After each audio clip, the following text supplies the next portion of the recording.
Dr. Gandhi recognized the gravity of the situation, offered his resignation. He has issued his own statement taking accountability for his actions, which is the right thing to do. His party continues to condemn rhetoric that aligns with extreme or hateful narrative, and particularly any minimizing of the Holocaust. The decision is not reflective of Dr. Gandhi's years of service as a pediatric heart surgeon or his character, but as a reminder of the responsibilities that we bear as public figures, and that our words and our actions are that much more important that we be mindful and very careful with them. I'm Peter McCully. Welcome to the Today in BC Legislature Report. That's BC Green Party leader Sonia Furstenau, as she was firing Dr. Sanjiv Gandhi, the party's deputy leader, who had been slated to run against Health Minister Adrian Dix in the riding of Vancouver-Renfrew. Wolfgang Depner, legislative reporter for Black Press Media, joins me to catch up on discussions in the House. Wolfgang has a long resume of multimedia reporting as well as teaching, and he holds a master's in journalism and a PhD in political science. Thanks for joining us today, Wolfgang. Peter, thank you for having me. Let's begin with BC Green Party leader Sonia Furstenau. That was the main story in the legislature on Thursday. It actually all started on Wednesday last week when the public learned about Sonia Furstenau firing the party's deputy leader Sanjiv Gandhi over social media posts. First, some background on Gandhi. He became the party's second deputy leader in January of this year. The party advertised him as an expert on healthcare, and indeed he is somebody who has a long resume as a doctor in British Columbia and was a very prominent doctor. And in the past, he has spoken out quite vocally about healthcare issues, both in public, in the analog world, and also in the digital world. The second part of that got him into trouble. Gandhi liked a post about another post. And that post, which he liked, accidentally, he says, compared Bonnie Henry to Josef Mengele. And Josef Mengele was the infamous Nazi doctor of the Auschwitz concentration camp. He was part of the medical staff at this death camp. In that role, he helped to select inmates as they were arriving in Auschwitz. So he decided who would live or die, who would go into the gas chambers, or who would be worked to death. He also performed gruesome human experiments, medical experiments on living humans, the most vile and most gruesome experiments that you can possibly imagine. As it turns out, this one post commenting on another post compared Henry to Mengele, and when this became public, and it should be said that these posts have been around since September, and when Furstenau became aware of these posts Wednesday night, she ended up firing him that evening. The issue then continued. Thursday, she held a press conference talking about the whole situation. She made it very clear that her party condemned any minimizations of the Holocaust. She obviously accepted Gandhi's resignation. She was trying to control or to minimize the damage coming out of the situation. It should be very clear that Gandhi himself never made that comparison. He just liked a post that made that comparison. So that's very important to point out here. Obviously, a lot of things get said on social media, and social media is not the real world. Things get said on social media that you wouldn't say in public. I would argue it shows a real lack of judgment on Gandhi's behalf. He said he did it by accident, and yes, he said that he knows that he caused harm, and he acknowledged the importance of saying the right things in public, choosing one's word carefully, and avoiding polarizing debate. The questions on Thursday revolved around what did the party know? When did it know about this? How much vetting did it do? How is it going to impact the reputation of the party? What is the long-term fallout for the party? I would argue that Furstenau answered those questions, I would say, fairly convincingly, but it's clear that there's going to be some fallout from this. Scandals come and go, but I think this one has a bit of a different flavor and tone to it. Is it too early to ask if there's any replacement in the wind yet? I'm not aware of any replacement at this stage. Sonia Furstenau certainly made the point that the party is going to review its vetting process to make sure that this doesn't happen again. I think the party realizes the severity of the situation, but it certainly takes away from their message. When we look at some of the recent reports around climate change, when we look at the carbon tax debate, this should be the time for the BC Greens. BC is not on track to meet its climate change goals. Canada is not on track to meet its climate change goals. We've gone through an absolutely devastating summer in terms of wildfire season, in terms of drought. The environment should be front and center on people's minds. The BC Greens now have to deal with this issue. So it takes away from their message. Sonia Furstenau have made the point that the party stands by its record when it comes to climate change. It stands by its record when it comes to addressing various scandals in the family ministry, when it comes to speaking out on healthcare. But this is certainly going to take away some of that. I would argue it's going to have an impact on the reputation of the BC Greens party. You mentioned the carbon tax. It's been at the forefront of the news recently.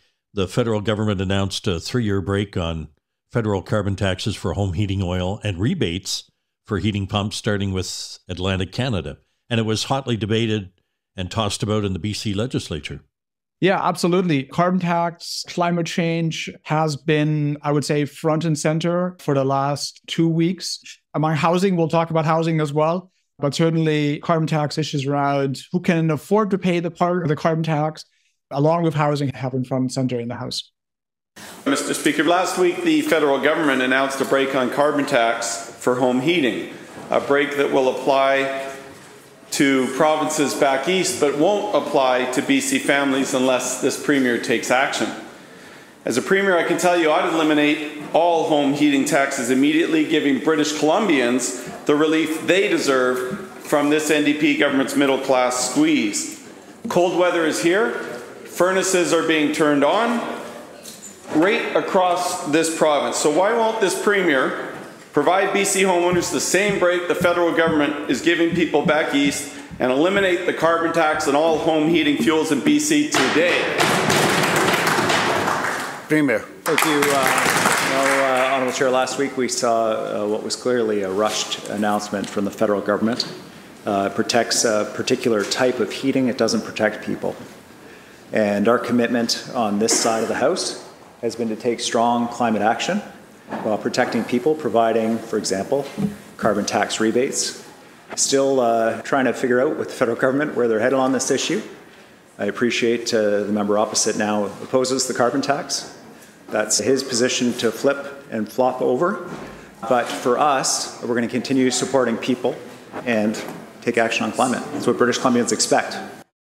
Thank you, Mr. Speaker. Mr. Speaker, life has never been more expensive than under this NDP Premier. While the NDP runs record-setting inflationary deficits, family budgets are tighter than ever. People are stretched thin, juggling record-high housing, food and fuel costs, and they deserve a break. Yet instead of providing relief, this Premier is on track to balloon the carbon tax from $30 a tonne in 2017 when they formed government to a crippling $170 a tonne by the end of this decade. So my question to the Premier is straightforward. Will the Premier confirm his plans to hike the carbon tax to $170 a tonne as laid out in his own budget? Premier. Thank you. I want to thank the member from Nelson Creston for a 2-minute statement for help with our Halloween costume this year. And I have to admit I was puzzled. You know, what is the Leader of the Opposition dressed as this year? And it turns out he's dressed as a weather vane, Honourable Speaker.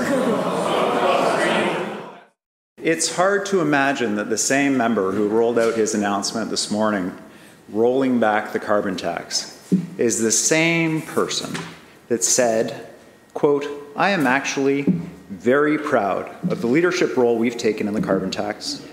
I think if you accept that climate change is an issue, then pricing carbon is absolutely the right way to deal with it." Honourable Speaker, obviously the member is abandoning that position. I look forward to all the details of his position. The member is well aware of the fact that pricing carbon is the right way to deal with climate change. He's just lost the courage of his convictions. Leader of the Official Opposition, supplemental. Let's be really clear about something here, Mr. Speaker. It's this Premier who has flip-flopped on his promise of affordability. And I would remind the Premier that it was his NDP that campaigned against the carbon tax when it was introduced at $10 a ton. And then Mr. Premier did a double backflip to actually now say they want to increase it to $170 a ton. Mr. Speaker, the fact of the matter is, in 2012, while I was finance minister, I froze the carbon tax at $30 a ton, and subsequent BC Liberal governments maintained that freeze until 2017, when the NDP formed government. And what has happened since then? Well, they've more than doubled the carbon tax, Mr. Speaker. And the Premier's own budget documents show that he plans to triple the carbon tax on home heating, costing homeowners nearly $900 a year. So my question to the Premier, after already dramatically jacking up this tax, will the Premier confirm his next move is to more than triple the carbon tax on home heating? Hear, hear.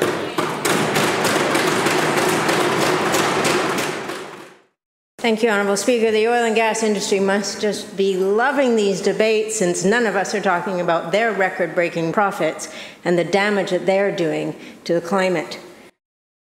Thank you, Mr. Speaker. Well, the reality is the carbon tax is taking $3 billion today out of the pockets of British Columbians, and it's going to go up by $750 million a year up until 2030. When you add that together, that's the equivalent of today giving a 60% increase in today's terms in terms of personal income tax increases to people in this province. And I can't understand how this minister could even fathom that that is fair or affordable for the people in this province. Mr. Speaker, the people in Atlantic Canada are getting relief. They're getting relief on the carbon tax on home heating. Quite frankly, the carbon tax needs to be completely eliminated. But how is that fair for this Premier to stand up and say all Canadians should be treated fairly when one part of this country is getting relief from the carbon tax and British Columbians are getting the shaft? Mr. Speaker, the carbon tax was introduced in 2008. As a matter of fact, the leader of the official opposition called it one of his proudest moments in government to introducing the carbon tax. Those clips just gave us a flavor of the debate in the legislature over the past 2 weeks. I just want to take the opportunity to review things. Peter, you already talked about the federal government's decision to give people who use oil to heat their homes a 3-year break on the federal carbon tax. And that has, of course, angered a lot of people here in British Columbia, and for good reasons. As you already mentioned, this move largely benefits Atlantic Canada. Just by comparison, there are about 30,000 people in British Columbia use oil to heat their homes. So that's less than 1% of all the households in British Columbia. In comparison, in some Atlantic provinces, the figure is 30% plus. The other thing that distinguishes Atlantic Canada from BC is that Atlantic Canada is a big Liberal stronghold. The federal Liberals have historically dominated Atlantic Canada, but they're struggling in the polls in Atlantic Canada just as they're everywhere else. So they're trying to shore up a little bit of their support in Atlantic Canada. The other aspect to all of this is the fact that Atlantic Canada is getting first dibs at subsidies for heat pumps. There's, of course, the question of fairness. Why are Atlantic Canadians getting a break on their home heating bills? And why are they getting subsidies on installing heat pumps? That has certainly raised the ire of the provincial government, and I can see why that's the case. BC, at least, is trying to move away from carbon-based fuels. This federal move essentially subsidizes one of the worst, if not the worst, form of heating your home. As Premier Eby will tell you over and over, this move doesn't help people, it protects a form of energy. And in many ways, it brings us back to the 1970s. We had another Trudeau as Prime Minister essentially playing different parts of the country off against each other. In the 1970s, energy-rich provinces in Western Canada were punished for the benefit of vote-rich provinces in Eastern Canada. So it's almost like a case of déjà vu all over again, to quote Yogi Berra here. But this now happens in the middle of a climate change crisis, as many would argue. And it sends an absolutely fatal signal. It sends the signal, at least from the perspective of environmentalists, that you can pare back the carbon tax. It has certainly also raised the anger of those on the right side of the political spectrum who want to pare back the carbon tax even further, if not eliminate it altogether. it comes as no surprise that shortly after the federal government announced these changes, BC United came forward with its own proposals when it comes to the provincial carbon tax. BC is not subject to the federal carbon tax. It has its own carbon tax. The two taxes will eventually align. They have to align by law. But BC United wants to pare back the provincial carbon tax. And I just want to go through some of the specific details of what BC United wants to do. BC United wants to cut the provincial carbon tax for all home heating fuels, so including heating oil and natural gas. It wants to remove the carbon tax on fuels used on farms, and it wants to cancel all pending hikes in the provincial carbon tax. Right now, as of April 1st of this year, it sits at $65 per ton CO2. By the end of the decade, it is scheduled to go up to $170 per ton. That'll also be the same amount as a federal carbon tax. So by 2030, the federal and the provincial carbon tax are going to align. On top of that, he wants to eliminate the provincial fuel tax. BC United leader Kevin Falcon has argued that all these measures are going to make things more affordable for British Columbians. To some degree, he has a point. Right now, inflation is coming down, but people are feeling the pain at the pumps and at the grocery store. Kevin Falcon says, look, if we combine these measures, life in British Columbia is going to become more affordable. This has been one of the big themes of BC United. They're hitting the provincial government over making life unaffordable in the province. You can also make the argument that this is a very short-sighted move because it's essentially trading off affordability for the environment. Kevin Falcon has made the argument that BC will remain a leader in environmental protection. His party is going to put forward new measures, new proposals to help protect the environment, to help deal with climate change. But it's important to point out that these promises by BC United mark a historic reversal because it was the BC Liberals, the predecessors to BC United, who helped to bring in the carbon tax against the opposition of the NDP at the time. More than a decade later, we find ourselves in an upside-down world where the BC NDP, who used to campaign against the carbon tax, is defending it. Kevin Falcon has gone even a step further. He has promised that BC would eliminate the carbon tax entirely if the federal Conservatives were to come into power. When asked about this, Kevin Falcon said, look, if the federal carbon tax disappears everywhere else in the country, where it applies, it doesn't apply uniformly across the country, BC is not going to stick with its own carbon tax. It's going to disappear. Now, BC United has made the point, look, the current system is not working. We're going to come forward with environmental policies that are actually going to work. But you can already see this issue becoming, to some degree, potentially, I would argue, the defining issue in the next provincial election. The carbon tax was also a big issue when David Eby met with his provincial and territorial counterparts in Nova Scotia. While he was there, he was pretty much the only premier who offered a full-throated defense of carbon taxation. All the other premiers, certainly not Ontario, certainly not Alberta, went to bat for the carbon tax. This triple alliance, if you wish, of Alberta, Saskatchewan, and Ontario, very critical of the carbon tax.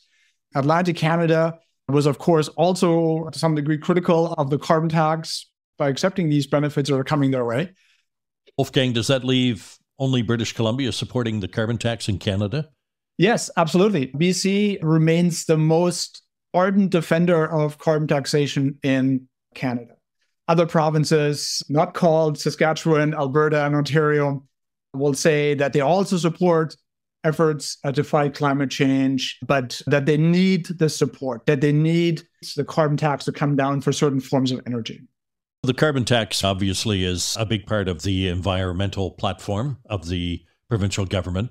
There was also a news conference recently to sign a tripartite agreement that will help achieve both the provincial and federal government's objective of conserving 30% of the land in BC by the year 2030. That happened recently, and it involved the provincial government, Premier Eby, as well as a host of other ministers, 2 federal ministers, and the senior leadership of First Nations in this province. The agreement essentially means up to $1 billion, $500 million from the province, $500 million from the federal government for Indigenous-led conservation efforts in BC. So this money will essentially help First Nations lead conservation measures in BC. You mentioned this goal. The provincial government wants to protect 30% of the provincial land base, 30% of the marine area by 2030. So it's a 30, 30, 30 goal. And right now, BC stands at 15% of the land base protected and about 3% of the marine areas. So there's quite a bit of ways to go here to reach that 30-30 goal. Certainly, if you listen to the politicians who were there, the senior First Nations leader, this money will help go a long way toward meeting the goal. Lots of details to be worked out. More money might be in the offering as well from the federal government. So on the surface, this is going to help. This is an amazing agreement that we have achieved. I believe it's a special moment in time that we are learning about and celebrating here this morning. At the end of the day, Chief Seattle said in the 1800s that we do not own the land, we simply borrow it from our future generations. And nothing is more true than that statement. We have a sacred duty to do our utmost to protect the land, to nurture the land, and this agreement serves that purpose. What I like about the agreement is it's tripartite. Robert Phillips has been preaching government to government for as long as I can remember, and that's what we have here today. We may run into issues and problems along the way, but we'll work through that because that's what it takes to achieve success. We just heard Grand Chief Stuart Phillip, and he very much praised that particular agreement. Only a few days later, the very same Stuart Phillip was part of an announcement by a group of climate change groups. He, along with a whole gaggle of other climate change activists, pointed out that BC is not doing enough to meet its climate change goals. He essentially made the point, look, we got to wake up here because we're on a non-sustainable path here. We're heading into very dangerous territory and the provincial government needs to do more.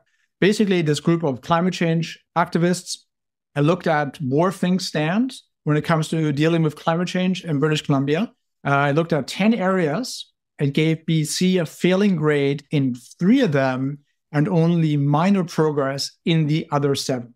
The main message from the group was that if BC continues to invest in fossil fuel infrastructure, which is happening right now, there are any number of big LNG projects unfolding in the north, getting close to completion, that BC will not be able to meet its climate change goals. So rather than pulling back when it comes to fossil fuels, BC is investing more resources into that industry. And the group speaks of a carbon bomb, which once that goes off, BC will not be able to meet its climate change goals. I actually had a chance to talk to the environment minister about this. And I pointed this out to him. How is it possible that on Friday, Grand Chief Stuart Phillip praises your government for doing this, and then a few days later, he comes out being very critical of it? How do you reconcile this? And George Heyman, for his part, acknowledged, look, we still got a lot of work to do. We're happy to get the input from these groups. And he signaled that there would be more significant changes coming down the line. He wasn't the only one who made that point. Any number of ministers have signaled, look, we'll have some more significant measures coming forward in the next little while. But you can see the tension that's going on here. On one hand, the province is defending carbon taxation on the national stage. On the other hand, it's getting attacked from climate change activists about not doing enough to deal when it comes to dealing with climate change. It's also an argument that the BC Greens are making. Earlier, we talked about Sonia Furstenau, and she pointed this out. She said, look, BC is not doing enough here to fight climate change. Of course, that message got lost amidst all the questions about her party's former deputy leader. So you can really see the tension here between supporting carbon taxation here and then being told, hey, whatever we're doing right now is not enough. When the Today in BC Legislature report continues, Wolfgang Depner talks about housing affordability and new regulations governing short-term vacation rentals in the province. From the latest community news to informative, entertaining reads for travelers and the cannabis curious. Just visit your local Black Press Media community newspaper website to sign up today. Why spend hours searching dealerships, comparing makes and models? Find the best of BC's inventory in one place, todaysdrive.com. You'll have access to inventory across BC, where you can easily find a vehicle that fits your needs and gets you where you need to go in comfort. Get in the driver's seat. Don't miss out on the many options we have available for you. Powered by Black Press Media, todaysdrive.com connects you with exclusive new and used car deals.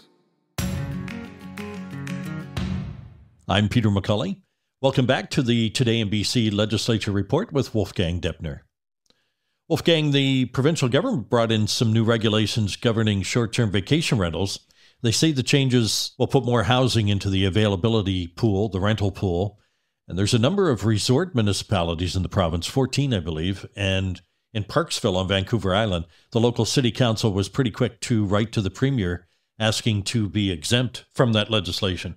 I saw that as well. And at the risk of disappointing any listeners in Parksville, I don't think that's going to happen.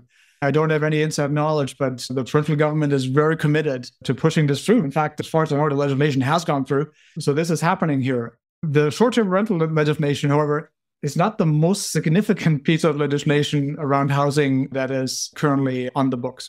So recently, the provincial government tabled legislation that increases the density on lots that are currently zoned for single residential homes or duplexes. Thank you, Mr. Speaker. I move that the bill be introduced and read a first time now. Mr. Speaker, I'm pleased to introduce the Housing Statutes Residential Development Amendment Act. This bill will create more homes within reach for people by making it easier to increase the supply of more attainable homes like triplexes and townhomes in existing communities. This bill allows, as of right, 4 units on larger lots, 3 units on smaller lots in single detached zones, as well as up to 6 units on areas close proximity to frequently used bus stops. Second, it requires local government zoning bylaws to allow a minimum of 1 secondary suite or detached accessory dwelling unit in a single detached zone across the province. Third, it makes updates to improve local government housing needs reports to make them more robust, consistent, and comparable across communities. Fourth, it will require municipalities to plan for and accommodate their housing needs in their official community plans and zoning bylaws. And lastly, it will require local governments to engage communities in development of official community plans, and it eliminates public zoning hearings for projects that are consistent with municipal communities' official plans. These changes will help streamline the local government development approval process and ensure that more homes can be built in the right places faster. The question is first reading of the bill. All those in favour indicate aye. Aye. Opposed? Motion carried. Minister. Mr. Speaker, I move that the bill be placed on the orders of the day for second reading at the next sitting of the House after today. You have heard the question. All those in favour indicate aye. Aye. Opposed? Motion carried. Depending on where you are, anywhere between 3 and up to 6 units can be built on those lots. So if you're sitting on a lot that is zoned for single residential or for duplexes, starting in the middle of next year, July 1st, developers will be able to build at least 3, possibly up to 6 units on those lots. 6 units if you're close to transit. That's a big change. And that change also comes along with changes to how public hearings are going to take place. Down the line, there'll be fewer public hearings. Public hearings will still take place outside of OCP reviews, but there'll be far fewer of them. And OCP reviews will now happen every 5 years. OCP reviews, official community plans, they spell out future land uses. Municipalities will now have to review those OCPs every 5 years. Previously, it's been done on an ad hoc basis. Some communities have gone years, if not decades, without reviewing their OCPs, but now they have to do it every 5 years. Municipalities also have to plan out their housing needs for the next 20 years. So they have to be much more forward-looking. So much more immediate. Those are 3 big changes. Another big change concerns more housing. The provincial government has introduced legislation that will upzone, that will increase density around major transit areas. If you happen to live near a SkyTrain station or near a major bus exchange, expect more density in those areas. If you're in Metro Vancouver, within 200 meters of a SkyTrain station, you could see developments that are up to 20 stories high. In fact, municipalities have the ability to go beyond 20 stories. If you're in Metro Vancouver near a bus exchange, where you arrive on one line and then you change over to another line. In those areas, again, within 200 meters, up to 12 stories, potentially more. Then it filters down depending on the size and location of your municipality. This move will essentially upzone a lot of communities almost immediately. Again, it's another one of those moves that sees the provincial government take a more active, more interventionist role in municipal planning. Now, to be absolutely fair, a lot of municipalities have called for this. A lot of municipalities want to have processes that are quicker.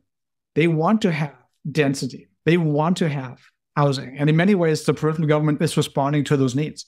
Vancouver, Victoria, Kelowna, these are all municipalities that have asked for more density, that have asked for more housing, asked for tools to help push along housing in their communities because those communities desperately need housing. There's no question about it. If you look at housing prices, affordability issues, the cost of housing cuts into the budgets of many British Columbians. And I would agree with the argument that anything you can do to bring down the cost of housing is a welcomed development. But there's also the argument that the provincial government is essentially interfering in local affairs, interfering in local democracy. I've spoken to one mayor. He has made the point, look, this is central planning at its worst. It's a little bit exaggerated, but I can see that perspective. When it comes to housing, this government is certainly very different than the previous governments. It is willing to take some swings. It is willing to go out on a limb. To some degree, it's reflective of the need that's out there. Some would argue that it might not have gone far enough. For example, the short-term rental legislation. It's fairly restrictive, but some would argue we need to be more restrictive. I certainly get the argument that a lot of communities depend on short-term rentals to accommodate tourists. There's an argument out there that says, look, why are we not even more restrictive when it comes to short-term rentals? Long story short, this government has been very ambitious on housing. It's important to point out that some of these measures are not going to have an immediate impact. Certainly, the short-term rental legislation is going to have an immediate impact. But some of the measures around increasing density on single-family lots, that's going to take some time to filter through. Another point in all of this I want to mention here, this is another complaint from municipalities, is that this is going to put more strain on their resources. If they have to update their OCPs every 5 years, if they have to make significant changes to their bylaws by June 30th of next year, that's going to put pressure on their staff. Now, again, to be fair, the provincial government has offered $51 million to help with those administrative changes. The provincial government has also distributed already $1 billion worth in various grants to help build other forms of urban infrastructure to accommodate the additional density. I would argue that's probably not going to be enough down the line. The municipalities will probably come back to the provincial government with hat in hand and say, look, we need more help here to help put in all these various amenities that you think we'll need around higher density. And I can see that next year, when we're sitting down talking about this, we'll be talking about how the municipalities are now under pressure to upgrade their infrastructures for the upzoning. Yeah, absolutely. It's far too early to tell, right? I would argue that some of these measures are going to have unintended consequences. I want to take a position on all of this here. You have to applaud the government, at least for trying. Previous governments have not been as ambitious. Certainly, the John Horton government was not as ambitious when it came to housing. All of this unfolds against a larger backdrop, and that is the provincial government will make this argument. It is doing its part, but where is the federal government when it comes to supporting some of these measures? And it's not just supporting housing, it's also supporting the infrastructure that you need with the housing. The roads, the sewers, the transit. BC is not the only province that's complaining about the federal government not doing its part in helping out. But the federal government is in many ways picking and choosing winners. It is picking the communities which are getting money for housing. It is not handing out a large sum of money to the provinces. It's working directly with the municipalities. The provinces complaining about the federal government playing regions off against each other. That song is as old as Canada itself. But I would argue that certainly on these issues, those concerns have amplified. The Premier would acknowledge as much that BC has not received its fair share of support from the federal government. So a busy couple of weeks to catch us up on the legislature, Wolfgang. And I heard that even through the halls of the legislature, the name Taylor Swift was reverberating. Yeah, Kevin Falcon, the BC United leader, has made the point that the short-term rental legislation will hurt people looking for cheap accommodation going to the 3 Taylor Swift concerts. He's made a point that Vancouver doesn't have enough hotel rooms to accommodate large events. He's argued with the short-term rental legislation in place, it's going to be more difficult for people to find hotel rooms or to find accommodations generally. They'll be stuck with having to get expensive hotel rooms. And he has a point. Hotel rooms in Vancouver are expensive. And yes, short-term rentals can help alleviate some of the costs. But I don't necessarily buy the argument. If you can afford Taylor Swift tickets of $1,800 and up, I've seen the most expensive tickets sell at around $24,000, $26,000, best seats. If you can afford that, you can afford to stay wherever you want. The overall argument is perhaps not wrong, but on this case, finding a place to stay is, as a philosopher might say, a necessary but insufficient condition to attend a Taylor Swift concert. Wolfgang Depner is the legislative reporter for Black Press Media. If you have suggestions or comments, send a voice message to podcast@blackpress.ca. You may be part of our podcast mailbag segment. You'll find Today in BC podcasts on iTunes, Spotify, Amazon, iHeart, YouTube, and Google Podcasts.